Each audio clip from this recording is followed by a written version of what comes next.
Good morning, everyone, and welcome to IDBI Capital Markets Morning Podcast, where we share our daily dose for market updates. What we saw yesterday was a sharp short covering rally for both Nifty as well as Bank Nifty, and for Bank Nifty it was a second consecutive day of short covering, while for Nifty it was the start of a short covering rally where we initially did manage to go beyond 16,000, sustained there for the first half of the session, and the second half saw a sharp up move to 16,200 and beyond that, and to close with almost a 2.5% of gains for Nifty and 2% gains for Bank Nifty.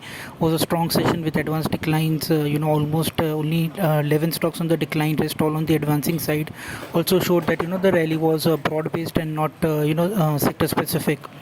If you look at the overall sectors then which are looking still on the strong side, then we feel that IT and chemical are the two spaces. Chemical and fertilizer stocks are the two space where you may see this up move continuing, and besides that a sharp short covering was seen in the metal names, and if they continue to see their up move today or they sustain their up moves, then we may start a fresh cycle for the metals on the upside, as they have already corrected a lot from their previous highs, and so there is more room of long positions also there in the metal space.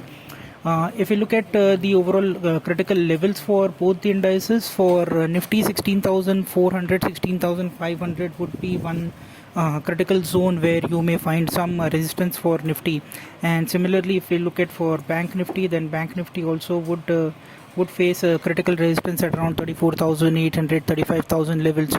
So we are almost touching those near end of the ranges. 200 250 points is left for Nifty, and around 7 to 800 points is there for Bank Nifty, which maybe in today's move we may see that, and tomorrow the weekly settlement may again put some pressure on the indexes.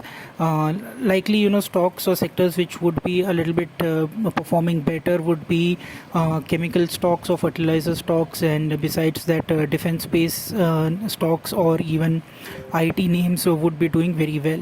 So that would be the pockets which one should be looked for. India VIX has retraced significantly. It's gone below 23, but still at the elevated levels. Once we go below 20, then that would be a little bit relief for on the volatility side. So one needs to still watch very keenly how India VIX reacts going forward. So that's it all from my end, and as a standard disclosure, investments are subject to market risk, so please read the offer document carefully before investing, and thank you for tuning in.